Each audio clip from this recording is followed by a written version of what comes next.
Hi, I'm Paul Goldberg. I want to talk to you about the Erie Canal and the aqueduct over the Genesee River in Rochester, New York. In 1825, DeWitt Clinton opened the Erie Canal.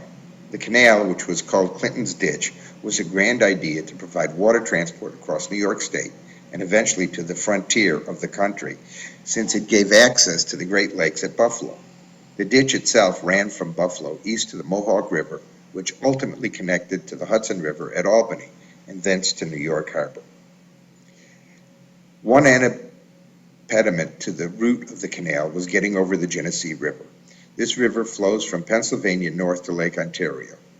Today, crossing the river seems trivial. Merely drive your boat across the river and re-enter the canal. But in 1825, canal boats were pulled by mules, which walked the towpath alongside the canal. Many of us know the song of the Erie Canal, which begins, "I've got a good old mule, and her name is Sale, 15 years on the Erie Canal." The current aqueduct, the Erie Canal Second Aqueduct Bridge, was built from 1836 to 1842 to replace a smaller predecessor whose location was nearby, but there are no visible remains today. The second aqueduct served until about 1918, when the Erie Canal was replaced by a larger, straighter barge canal a few miles to the south, which intersects the river. It was recently renamed the Erie Canal to commemorate its origins. But I get ahead of myself. The second aqueduct served until 1918, after which it was turned over to Rochester. At the time, there were many interurban electric lines providing mass transportation throughout the region, and the Rochester subway was built using the dry canal bed from the eastern suburbs into downtown and under Broad Street across the river, and on west to the General Motors plant west of the city. It also passed by Kodak Park, which was the largest employer in the area until recently. Other rail lines served the area, and Gannett newspaper's flagship paper had its main office directly above the cut, and paper rolls and ink vats were delivered by rail from the rail bed directly into the printing hall, which had large windows opening onto Broad Street. In 1956, the last subway run took place. The car had supplanted rail, and the subway, which ran from no place to no place, was shut down. I place myself as a primary source for much of this part of the story.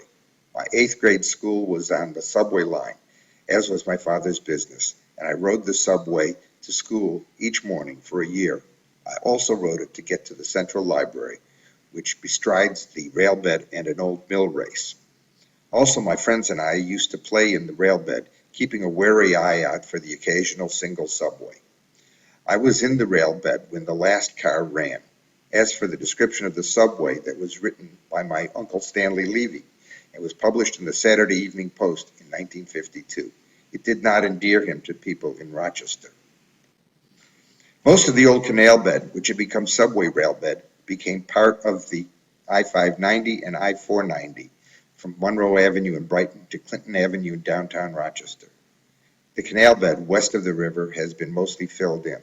The last cargo trains ran in 1996 when Gannett moved its printing plant to the south. The aqueduct has since been inhabited by homeless and partiers since the closing of the subway in 1956, and probably before that. It is also a place of much graffiti. About once a year, when Rochester remembers to celebrate its river access, access to the aqueduct is opened up as part of River Romance, and that is when I took these pictures in 2011.